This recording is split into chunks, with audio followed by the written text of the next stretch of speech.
Pentagon says the construction has started on a pier that will deliver aid to Gaza. Meanwhile, Israel is intensifying its strikes on Rafah ahead of a possible ground offensive. Debora Patta shows us the destruction from the war in the territory and tells the story of an aid worker who's risking it all to help others. And we want to warn you, some of the images are disturbing. For more than 200 days, Gaza's 2.3 million Palestinians have endured relentless Israeli bombardment.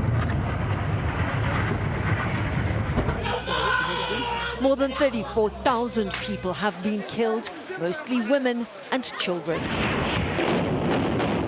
Infrastructure has been all but destroyed, and a crippling humanitarian crisis grips the territory.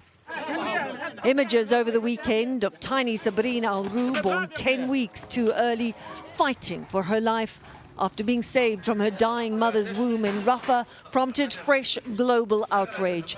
This is beyond warfare, said the UN. The UN Population Fund's Dominic Allen has just returned from Gaza. He visited Al-Shifa and Nasser Hospital, before the war, the two largest and most advanced hospitals in Gaza. All that's left of them now, the remnants of a battlefield. And we saw equipment, ultrasounds and other types of equipment which was going to help save lives, with purposeful destruction, screens that are smashed, cables that have been cut. Of particular concern are pregnant women, around 5,000 expected to give birth in the coming month alone. There's the fear. We hear from pregnant women who are scared for their own lives and their babies' lives. Where will they be able to give birth safely? Amidst this hellscape, aid workers are also racing to ward off famine stalking Gaza, trying to get food, water and medicine to those in dire need. Gaza is the most dangerous place in the world for those providing humanitarian services. Nearly 250 aid workers have been killed in this war. Working in a situation where there is no ceasefire and there is a continuous pumping, continuous shelling over your heads while you are working with those people, for sure it's really difficult. And yet every day, 29-year-old Oxfam worker Khalud Jawafla heads off to do this difficult, dangerous work. Because we believe that humanitarian workers, it's one of our responsibilities. Together with organizations like the UN, Oxfam is helping distribute life-saving food and water and hygiene kits for women living in dusty tent camps where even the most basic sanitation is a long-forgotten luxury. When work is done, Jawafla never quite knows what she will come home to. Her 2-year-old son Samir and her husband Yusuf constantly on her mind when she's in the field. All the time trying to call them, trying to text them to make sure that they are safe. It is not easy to leave work behind and forget the stories of devastation and loss that she spends her day listening to. I'm trying to calm myself because I don't want to go back to home holding all these tragedies with me, because I want to go back to home trying to care about my child. An almost impossible balancing act for this young mother, making her son feel secure in a place she knows is anything but safe. And Debora Patta joins me now from East Jerusalem.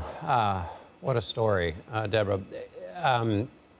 With Gaza, it seems like it just can't get any worse, and then it just keeps getting worse. Israeli Prime Minister Benjamin Netanyahu seems quite determined to press ahead with the invasion of Rafah. So what's going to happen when that happens?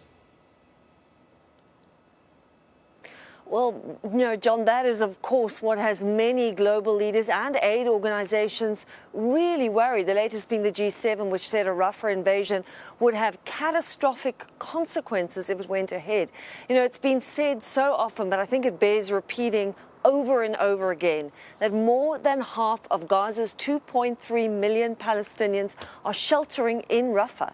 Some of them have fled multiple times in this war, and they pressed right up against that border with Egypt. This was supposed to be their last stop.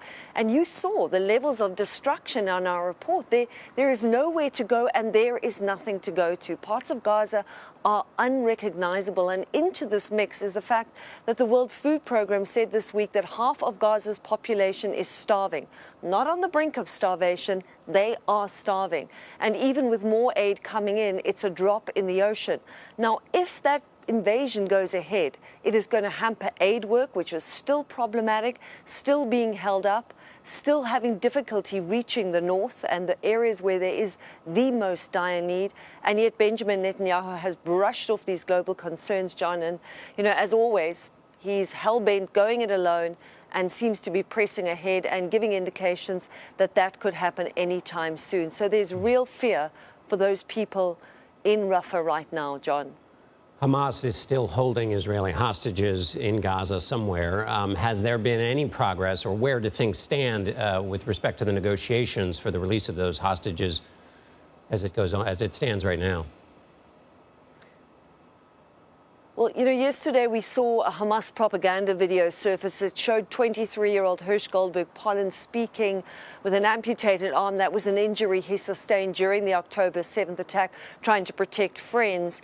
This really has given renewed hope to many of the families of the hostages that there are more hostages alive. And remember, you know, we were talking about the Rafah invasion. There are also over 100 hostages inside Gaza, families desperately hoping that they come back. So that video really sparked some kind of hope. It also sparked furious protests outside Prime Minister Benjamin Netanyahu's residence. You know, these families of those in captivity feel that he's failed them, so much so that the protest ended in pretty violent clashes with police. But again today, we heard that there are more discussions around a deal. I feel like I've said that so often since this war started, that there are more discussions. But I spoke to the mother of Hirsch Goldberg-Pollen, and she said a very powerful thing, John, that there are hundreds of thousands of innocent people suffering in Gaza, and one of them, she said, I know very well. His name is Hirsch, and this is enough. It's time for this to end for everyone. Debora Patta in East Jerusalem. Thank you so much, Debora.